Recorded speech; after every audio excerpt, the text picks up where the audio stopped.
Alright, so now that I've done this once, I've already done the other side, put the rocker arms back in. This is not necessarily the easiest task, that's for sure. So the first thing to do is take this little set screw out here, try not to lose it. I thought I lost the last one. So I've actually already got the push rods in there, and I've already put a little bit of assembly lube on top of each one of the push rods and on top of each one of the valves. So I shouldn't have to worry about that. So the first thing you do is you take your guide or your tappet rod there, and we're going to start off with the first rocker arm. And basically you just move your way across, making sure that it should be at top dead center. It should be. And so then the hardest part is getting these springs in here and getting everything centered on the rocker or the lift rod. I am just bound and determined to drop something today. So, like I said, this is not the easiest part of this. We're going to see if I can't do this while I'm talking. If not, I might have to just kind of show you what I'm doing through talking about it, and then actually go finish it off camera, because it took me about 30 minutes to do the last one. Maybe there's an easier way to do this. I have no earthly idea. First time I've ever done anything like this. So I'm used to own-in valve assemblies, so I can do those with my eyes closed, but these are a different challenge, that's for sure. So, oh, I think we got something here. Yeah. Okay. Well, not at top dead center.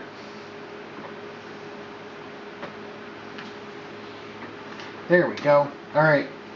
So, we've got our first one in, our first side in. Now what I'm doing is taking and putting the screw in here in the end. This is the retaining screw, and I'm actually going to use it to rotate the shaft, strictly because this needs to be lined up with the Allen retaining bolt here, or retaining nut. And so I'm going to go ahead, now that I've got the first one, you've seen me do that, I'm going to go ahead and get the second one in, and then I'll come back and I'll show you what I'm up to.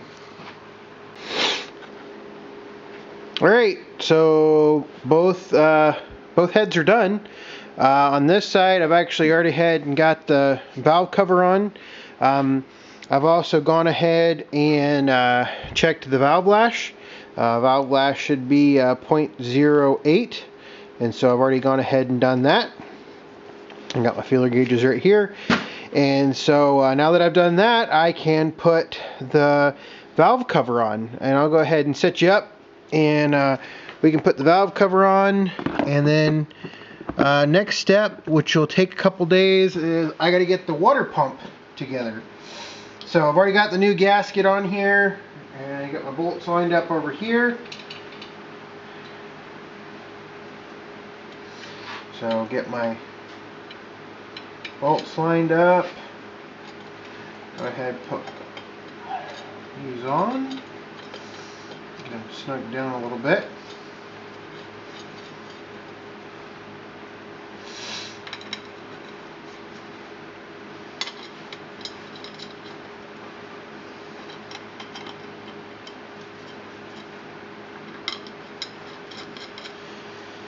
And there's no torque spec on these, so I'm just going to tighten them down.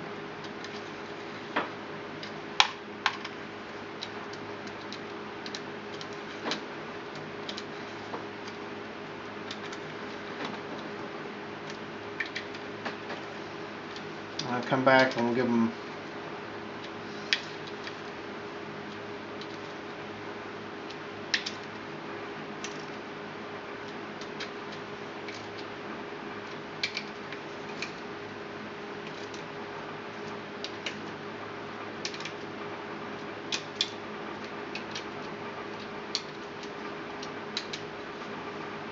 All right. So there it is.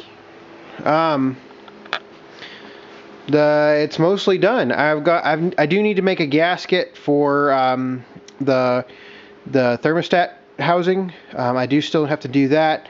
I've gone ahead and also, something I did not take a video of was replacing these O-rings in here. I went and got the Dremel out and cleaned all those up. Here's the Dremel. Got just a wire brush on the end.